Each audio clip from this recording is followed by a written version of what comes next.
Hi, everybody. Welcome to episode 91 of the Guardians of the CLE podcast. I'm your host, Melanie Kirby. You see me solo here tonight. James is actually moving his daughter into college. So, best of luck on their journeys to and from, and his daughter on a successful school year.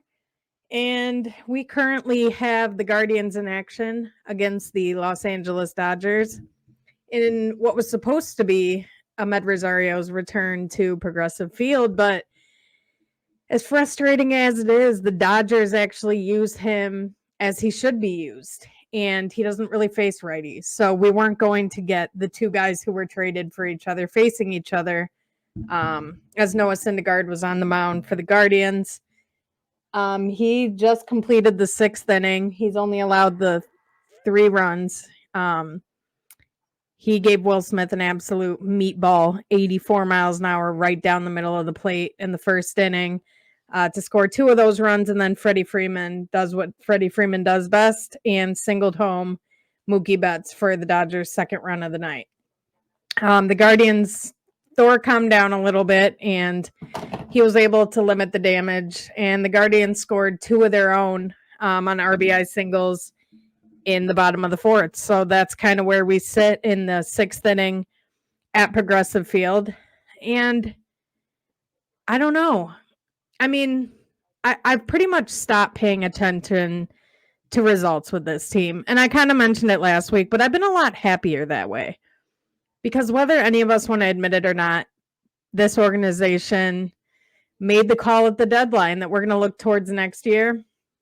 I know a lot of people aren't happy with that, still aren't happy with that. But I think for what they gave up, they got good returns back for those guys. Obviously, Noah Syndergaard isn't at his best right now. His best years are probably behind him. But I think, again, that's one of those addition by subtraction moves. They had to get a solid look at Gabriel Arias, Tyler Freeman, and Brian Rocchio. And they wasted a half a season with Ahmed Rosario, who they knew was not going to be on the team next season as he was set to become a free agent. Admittedly, I didn't watch much of the Tigers series. I was actually camping down in Southern Ohio with the family before the kids went back to school yesterday, so I didn't have much service. Phone was basically dead most of the time. But I did check some box scores. I saw that Bo had kind of a nice bounce back Saturday night. He's been struggling a little bit as of late, but again, he's playing one of the toughest positions on the diamond. You know, he's a catcher, he's handling a pitching staff, he's calling games, he's dealing with some things that other guys aren't having to deal with. I've seen some people freaking out about Bo Naylor on the timeline. He's going to be just fine. I would not start panicking about Bo Naylor yet. And if you really expect a Bo Naylor to come up and just be hitting the cover off the ball from day one, that's an expectations issue, because as we see, these young kids are going to struggle. They're going to go through their ups and downs. It's why they lost the series to the Tigers. They were awful with runners in scoring position, which, I mean, that's kind of been a theme all year long. But Gabriel Arias, he's getting every day at bats now. Brian Rocchio's playing almost every day. I saw he had a really, really rough doubleheader on Friday. I think he had, 5 or 6 strikeouts. And I had a note in here how I'm pretty much out on Oscar Gonzalez because he just can't stop chasing balls in the other batter's box, kind of similar to Ahmed Rosario. But right as I say that, Oscar hits a home run tonight. So they had the home run and an RBI single by Gabriel Arias. And what was wild about the Tigers series too is, and it's kind of one of those reasons why this team is so frustrating to watch this year. I say that they kind of made the decision at the deadline to look more towards 2024. But since they're in such an atrocious division, I think they were kind of simultaneously trying to win games and see if they could steal a division. But you have Cole Calhoun hitting third and Ramon Laureano is hitting cleanup, even against a lefty. That's just wild to me that a team who's playing a lot of young guys, I mean, for basically out of contention at this point. And that's your third and fourth hitters. It just doesn't sit right with me. I'd almost rather Brian Rocchio get starts at DH over Cole Calhoun, just because one guy could possibly have a future with this team and one guy definitely does not. But as we know, Cole Calhoun is a typical Tito guy. He's a grinder. He plays the game hard. I do appreciate what a great veteran influence he's been, though. I mean, over the weekend, again, he sacrificed himself to the media. He answered to some of the just tough games that they had over the weekend, and that's what a veteran in a young clubhouse does, right? They kind of take those lumps for the young guys, kind of save them from the media. So I think he's been a great clubhouse addition. I just don't love him hitting third in our lineup nearly every day. But what's even crazier is we can look back to the All-Star break, and the Guardians were one game up in the division, under 500, but nonetheless, they were a game up in the division. They're now 6 back, pending tonight's results. And again, there's a multitude of reasons for why this season's been the way that it is. There's plenty of blame to go around, from ownership all the way down to the players on the field. The bottom line is they just couldn't find a way to put a winning streak together the entire season. So I know we talked a lot about just kind of how traumatic the deadline was for a lot of guys in this clubhouse, watching their friends get traded away, and they did it to themselves. I mean, in the bottom line, I think we drastically overvalued this team. I, for one, I didn't play much into the sophomore slump stuff. I thought guys like Will Brennan would find a little bit more power. And he's kind of just a version of Miles Straw to me. And that's 2/3 of your starting outfield tonight, along with Stephen Kwan. So to me, you essentially have 3 of almost the same guy, just cloned. And Quincy on Twitter brought up a good point over the weekend, how that I really agreed with. I think this offseason you have to choose one of these guys. I mean, think of how many games this season and last season Stephen Kwan, Miles Straw, and Will Brennan started in your outfield, and you were getting essentially no power. I mean, Miles Straw had his first home run in Tampa Bay. Oscar has 2 on the year now. Stephen Kwan has 5, I think. It's just crazy when your corner outfield spots are supposed to give you some type of power. And they're just not getting it, which is a big reason why. I mean, the Dodgers are in town and they got almost triple the amount of home runs your team has. Same could be said about the Atlanta Braves. I'm not saying they have to be those 2 teams to have success, but you have to find a way to get more power. I mean, the Guardians bounced back, scored 2 tonight after being down 3-0, but 9 times out of 10, they get down 3-0, and I'm kind of feeling like the game's cooked. Like there's no way they're coming back because they're not going to be able to string that many singles together. And I think that's a big reason why we're going to see some pretty drastic changes this offseason. I think this season was bad enough to where this front office knows they need to fix a lot. It's not just minor tweaks here and there. They have to add some power. And whether some of that comes from within, with guys like Kyle Manzardo, who they acquired from Tampa Bay for Aaron Savali, whether George Valera's really back or not, whether they can count on Gabriel Arias to give them some more power next year, they just have to find it somewhere. I think they're going to look to trade for an outfielder. I've seen Taylor Ward tossed around a lot. Dylan Carlson's name's still out there. I would love a guy like Taylor Ward to play right field, go to one of those corner spots. But I think when we look at this season as a whole, and a lot of us last offseason were like, now's a great time to sell high on guys like Cal Quantrill, Zach Plesac, Ahmed Rosario. Obviously, they didn't, and they held on to those guys. You could have even made an argument for shopping Miles Straw last offseason. Defense had an all-time high. His value was higher. Granted, he had one of the worst offensive seasons in Major League Baseball history, But I think he could have found a role on a team as a fourth outfielder, which has always been his role. It's who he's always been, and it's what he should be doing here. But Tito oftentimes tries to make guys something they're not, and he's been playing them every day. And just as another just kind of kick in the gut, Yainer Diaz for the Houston Astros, who was traded for Miles Straw along with Phil Maton, hit his 18th home run for the Astros last night.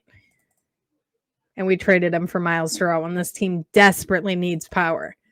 And I don't ever remember him being like a top prospect, someone who was going to light the world on fire. But I'd sure as hell take 18 home runs right now from anybody in our lineup. I mean, that's more than Jose Ramirez at this point. I mean, you look at our lineup and you got to wonder how many 20 home run guys are they going to have? I think Matt Olson had 20 home runs in like May. And it just really puts into perspective how serious the power outage is for this team right now. But what frustrated me so much about the offense is about the offseason, is that they didn't sell high on some of these guys that they should have sold high on. I will give them credit. They did think they were bringing in some power with guys like Josh Bell and Mike Zunino. And sadly, for whatever reason, it just didn't work out. And I mentioned it last week. I do think if Josh Bell would have stuck around, he would have hit a hot stretch. You know, he's been hitting some home runs in Miami, and everybody's like, oh, see, this is why you don't trade Josh Bell. Or, look, Miami fixed Josh Bell in a week. And I don't think that's true. I said it last week. His expected stats were showing a breakout was coming. He's been super unlucky all year. He's hit the ball hard. It was bound to happen. But I understand why they moved him. When you can get a guy with so many good tools like Cleo Watson, you got to make that deal, because the bottom line, they didn't want Josh Bell to opt in next year. And even if he did get hot, chances are he was still going to opt in because he didn't have a great year statistically from start to finish. So they didn't want to take that risk. You know, they got Kyle Manzardo for Aaron Savali, so they found that guy to pair with Josh Naylor at that first base DH area. So again, I like that move, and I don't fault the front office there. They did think they were adding power. But what I do fault them for is not selling high on those guys, because when you think about it, they wasted an entire half season on Amed Rosario. Are they really going to know by the end of this season, in the next, 4 or 5 weeks, 6 weeks, are they going to have seen enough of Gabriel Arias, Brian Rocchio, and Tyler Freeman to really, truly know who the shortstop of the future is going to be? Because I wouldn't think that's enough time to get a really solid grasp on a guy and make sure you're not making a mistake. Because with how much of an emphasis this organization has put on the shortstop position, I don't think it's far-fetched for any one of us listening to this show right now to expect a superstar to come out of that shortstop room. Think of how many resources they have invested in shortstop over the year in the draft.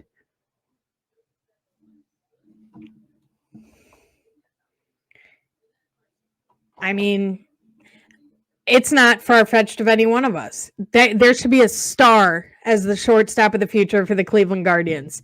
So this organization better be so sure who that guy is before they start trading these guys away. Because I do think Tyler Freeman's kind of in his role. I think he's going to be kind of a super utility type guy. I think he has the lowest floor of the three guys. But I think Arias and Rocchio offer skills that Tyler Freeman doesn't quite have. So I do think there could be a situation where Arias and Rocchio battle it out in spring training next year. There could be a situation where they're definitely sure it's not going to be one of those guys and they end up moving them. Maybe in a trade for an outfielder, maybe some pitching.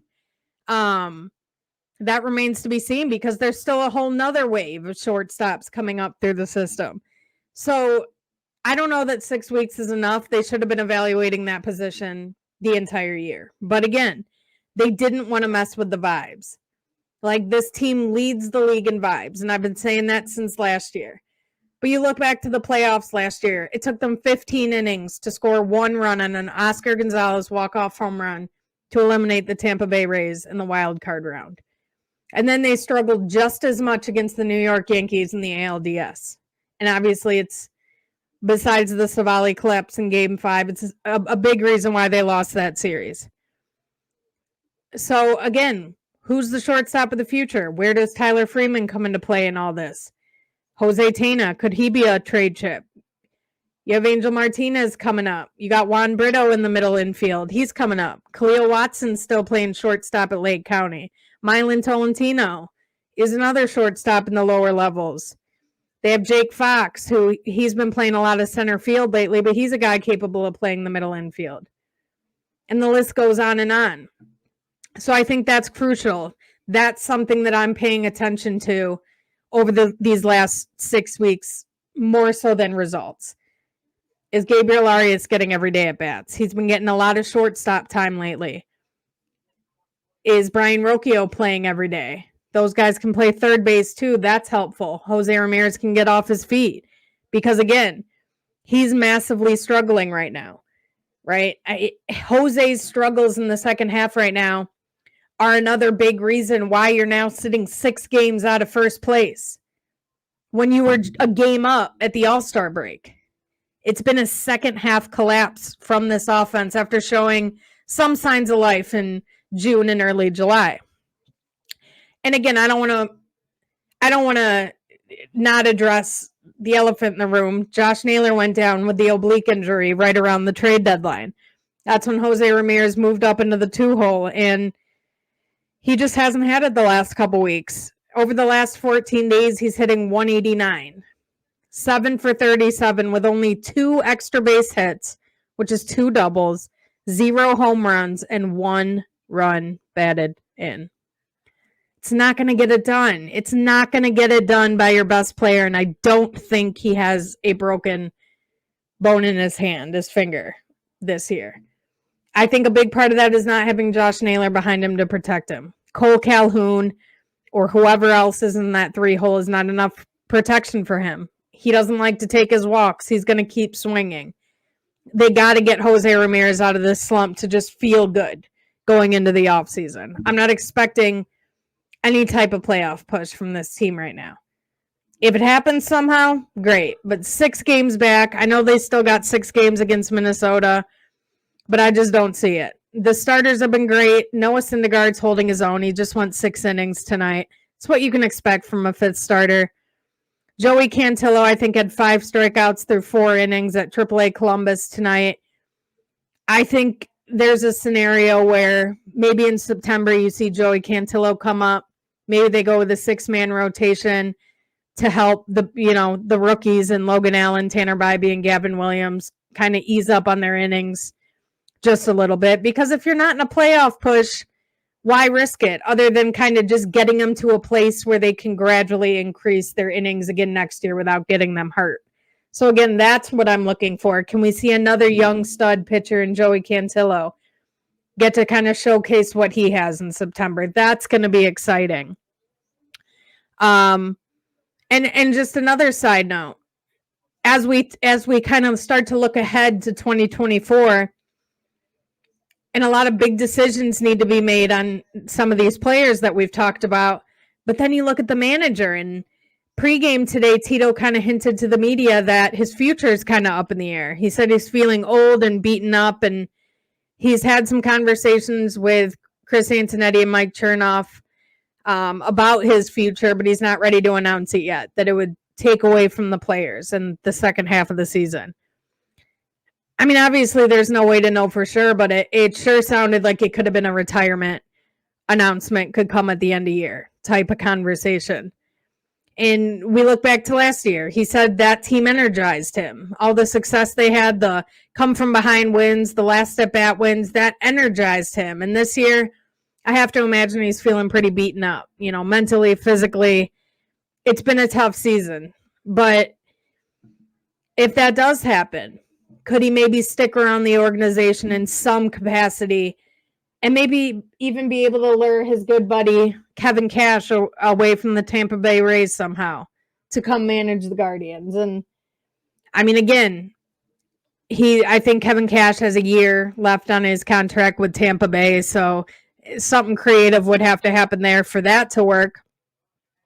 But that could be interesting, right? That could be something. It's a young analytical manager, obviously has had tons of success with the Tampa Bay Rays, and Tito's kind of like a mentor to him.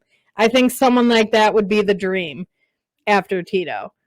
And there's really no words to say all that Tito has done for this franchise, this city, just kind of connecting fans and the organization.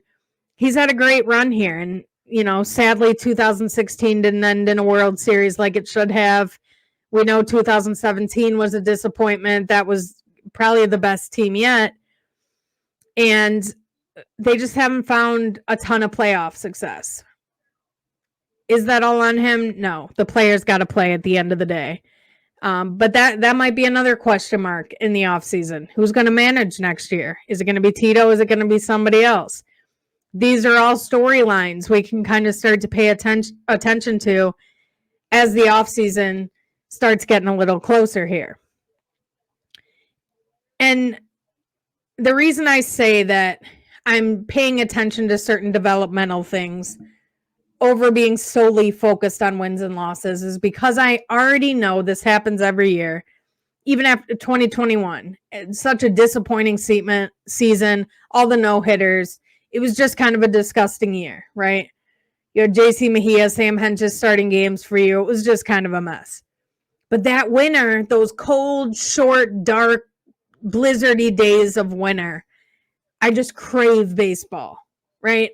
Baseball is my number one sport. I love the Guardians. I love everything about Cleveland baseball.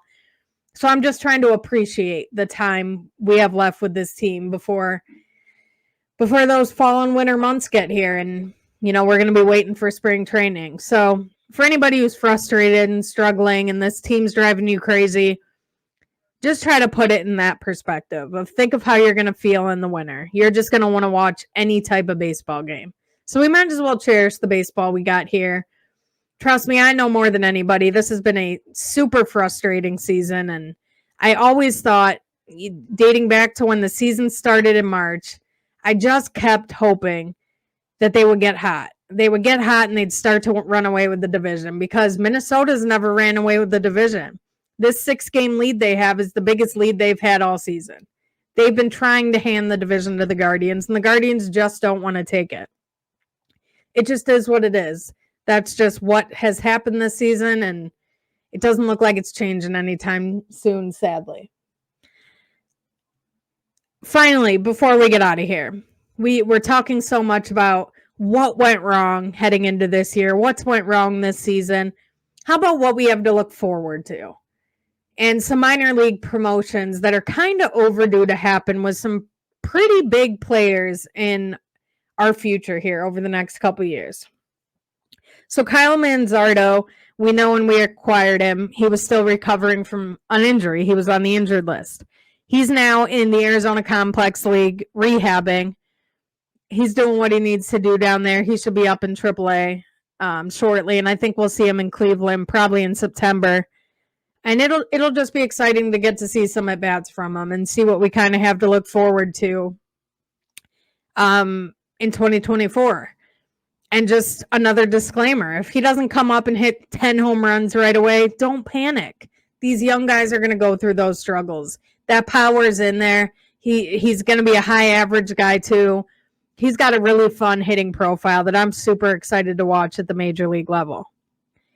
We move on out to the outfield. Another outfielder who is just crushing high A pitching in Lake County. And should have been in Akron weeks ago, but it's Chase DeLauder, the 2021 first-round draft pick. Missed the beginning part of this season with the foot injury that gave him trouble in college, too. But he's hitting 362 with a 952 OPS and 16 doubles and 130 at-bats at Lake County. It's just time to move him up. And as we go through these, you're going to see it's kind of a domino effect. Usually it starts at the bottom and it ends with someone coming to Cleveland. So Juan Brito. So we're adding a guy to Akron. Who's moving on from Akron? It's Juan Brito. He should be in Columbus. We got him for Nolan Jones in the offseason. Another middle infielder who could potentially maybe play a corner outfield spot, maybe left field. Up in Cleveland one day, since obviously we know we have a bunch of middle infielders. But in Akron, he's hitting .284 with 12 homers, 59 RBIs, and an .828 OPS and 234 at-bats at AA Akron. I just really don't know what they're waiting for with this one. You see stories like the Angels promoting their first-round pick to the majors right away, which is super aggressive. Ethan Salas, the 17-year-old with the Padres, he's in AA now. And the Guardians are just super slow with so many of their promotions. And it's frustrating, but I don't know what they're waiting for there. Today's Tuesday. I thought that one would for sure be announced today, but sadly it still hasn't been. So hopefully he just keeps crushing the ball in AA in the meantime, but he might be one of the best of the bunch as far as hitting prospects coming up through the ranks. And then another guy who started the season off with the hamate injury, came back for a little bit, was out injured again. Just hasn't really got going all season long, but it's George Valera.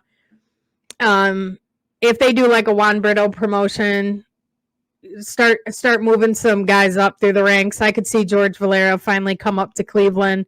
He's been crushing the ball lately.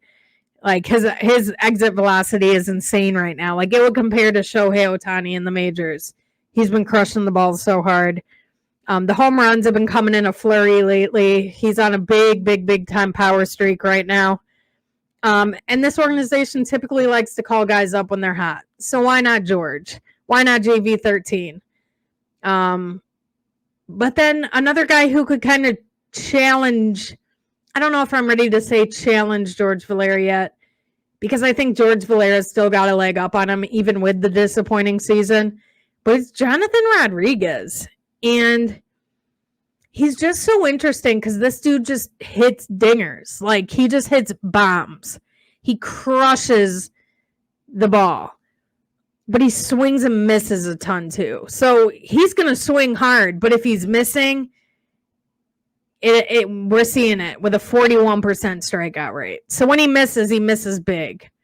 But in 18 games since being promoted to AAA, he has a 1.102 OPS, a 158 WRC plus, 7 home runs in 18 games, and 6 doubles in 18 games. So I don't know if that's going to translate necessarily to the major leagues, but I'm also not scared to get a look at him because this organization as a whole is so focused on making contact at all costs that I think it really strips some guys of their power. We're kind of seeing it with Brian Rocchio this year. He's really cut down on his strikeout rate, but his power is also plummeted. So Jonathan Rodriguez is a guy I wouldn't even want to really mess with. Like, I can take, if he could get that strikeout rate down to like 34, 35, I'd feel a lot better about it. But we need a guy who could just hit the ball hard over the fence. Not right at guys, hit the damn ball hard. See ball, hit ball hard over the fence. If you could have a big time power threat like that in your lineup, like I'm that delusional. I'm seeing Franmil Reyes on his Instagram working out with his old Indians gear on. And I'm thinking he could be that guy in the middle of our lineup when we obviously saw how his tenure in Cleveland ended. Not very good. But again, Jonathan Rodriguez, I think we see one of him or Valera in September. Obviously, George Valera is already on the 40-man roster. Jonathan Rodriguez would need to be added to the 40-man roster this winter. So that's a factor that could play in too. If they're pretty confident that they want to add Jonathan Rodriguez to the 40-man to protect him from the Rule 5 draft this winter, I think, what do you got to lose to call him up in September and just add him to the 40, get that out of the way? So that's something else I'm watching for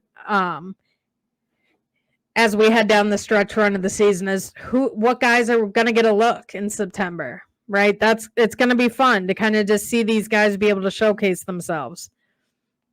And just a final note, Zach Collins, we hardly knew you, buddy. Thank you for your service. but Eric Haas was claimed off waivers after being DFA'd by Detroit. He makes his way back to the Cleveland organization, and I think he could probably be the backup for Bo Naylor next year. Obviously, he'd provide you a lot more offensively than any of the guys we've seen. I think Cam Gallagher is a lock to be gone. He's obviously on the concussion IL right now, so we wish him well and hope he's doing well.